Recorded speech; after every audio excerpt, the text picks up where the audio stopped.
ಜಿಲ್ಲೆಯಲ್ಲಿ ಸದ್ಯ ಸಹಕಾರಿ ಬ್ಯಾಂಕ್ ರಾಜಕೀಯ ಹೈ ವೋಲ್ಟೇಜ್ ಕದನವನ್ನೇ ಸೃಷ್ಟಿಸಿದೆ. ಎಂಸಿಡಿಸಿಸಿ ಆಡಳಿತ ಮಂಡಳಿಗೆ ಚುನಾವಣೆ ಸನ್ನದ್ಧವಾಗುತ್ತಿದ್ದಂತೆ ಅಖಾಡ ರಂಗೇರಿಬಿಟ್ಟಿದೆ.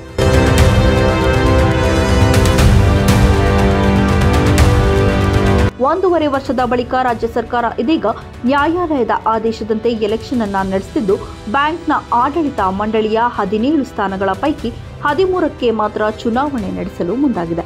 ಉಳಿದ 4 ಸ್ಥಾನಗಳಿಗೆ ಚುನಾವಣೆ ನಡೆಸದೆ ಕುಂಟುನೆಪವನ್ನು ಒಡ್ಡಲಾಗಿದೆ. ಬ್ಯಾಂಕಿನ ನಿಕಟಪೂರ್ವ ಅಧ್ಯಕ್ಷ ಜಿಡಿ ಹರೀಶ್ ಗೌಡ ತಮ್ಮ 5 ವರ್ಷಗಳ ಆಡಳಿತಾವಧಿಯನ್ನು ಯಶಸ್ವಿಯಾಗಿ ನಿರ್ವಹಿಸುವ ಮೂಲಕ ರಾಜ್ಯದಲ್ಲೇ ಮಾದರಿ ಸಹಕಾರ ಬ್ಯಾಂಕ್ ಎಂಬ ಹೆಗ್ಗಳಿಕೆಯನ್ನ ಎಂಸಿಡಿಸಿಸಿ ಬ್ಯಾಂಕ್ಗೆ ತಂದುಕೊಟ್ಟಿದ್ದರು. ಅವರ ಅವಧಿ 2023 ನವೆಂಬರ್ 22ಕ್ಕೆ ಅಂತ್ಯಗೊಂಡ ಹಿನ್ನೆಲೆಯಲ್ಲಿ ಮುಂದಿನ ಅವಧಿಗೆ ಚುನಾವಣೆ ನಡೆಸಲು ಆಡಳಿತ ಮಂಡಳಿ ಮುಂದಾಗಿತ್ತು. ಆದರೆ ರಾಜ್ಯ ಸರ್ಕಾರ ಚುನಾವಣೆ ನಡೆಸುವ ಬದಲಿಗೆ ನಿವೃತ್ತ ಅಧಿಕಾರಿಯನ್ನ ಬ್ಯಾಂಕ್ನ ಆಡಳಿತಾಧಿಕಾರಿಯನ್ನಾಗಿ ನೇಮಕ ಮಾಡಿ ಸಹಕಾರ ಕ್ಷೇತ್ರದ ತತ್ವಗಳಿಗೆ ತದ್ವಿರುದ್ಧವಾಗಿ ಮತ್ತು ನಿಯಮಗಳನ್ನು ಗಾಳಿಗೆ ತೂರಿ ಚುನಾವಣೆಯನ್ನ ಮುಂದೂಡಿತು.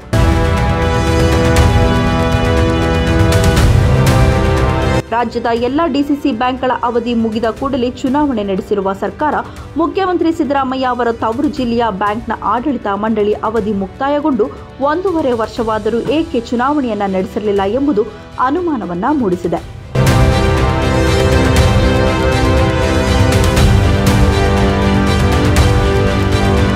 ಎಂಸಿಡಿಸಿಸಿ ಬ್ಯಾಂಕಿನ 60 ವರ್ಷಗಳ ಇತಿಹಾಸದಲ್ಲಿ ಕೃಷಿಕರು ಹಾಗೂ ಸೇವಾ ಮನೋಭಾವ ಹೊಂದಿರುವವರು ಆಯ್ಕೆಯಾಗಿ ಬಂದಿದ್ದಾರೆ.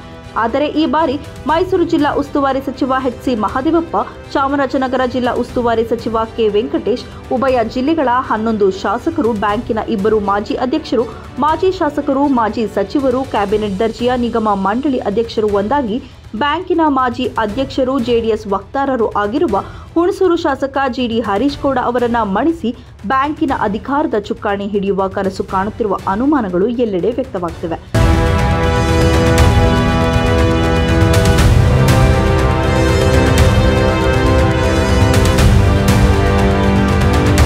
ಎಂಸಿಡಿಸಿಸಿ ಬ್ಯಾಂಕಿನ ಚುನಾವಣೆಯು ರಾಜ್ಯ ಸರ್ಕಾರ ಮತ್ತು ವಿಶೇಷವಾಗಿ ಮುಖ್ಯಮಂತ್ರಿಗೆ ಪ್ರತಿಷ್ಠೆಯ ಕದನವಾಗಿದೆ. ಈ ಕಾರಣದಿಂದಾಗಿ ಬ್ಯಾಂಕಿನ ಆಡಳಿತ ಮಂಡಳಿ ಅವಧಿ ಮುಗಿದು 1.5 ವರ್ಷವಾದರೂ ಚುನಾವಣೆಯನ್ನ ಮುಂದೂಡುತ್ತಾ ಬರಲಾಗಿತ್ತು.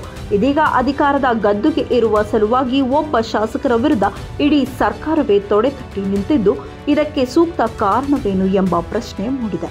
ಅಲ್ಲದೆ ಈ ಬಾರಿ ಬ್ಯಾಂಕಿನ ಅಧಿಕಾರವನ್ನ ತಮ್ಮದಾಗಿಸಿಕೊಳ್ಳಲೇಬೇಕೆಂಬ ಹಠದಿಂದ ಸರ್ಕಾರದಿಂದಲೇ ಸಾಕಷ್ಟು ರಣತಂತ್ರ ರೂಪಿಸಿಕೊಂಡಿದ್ದಾರೆ ಎಂಬ ಮಾತುಗಳು ಸಹ ಕೇಳಿಬಂದಿವೆ.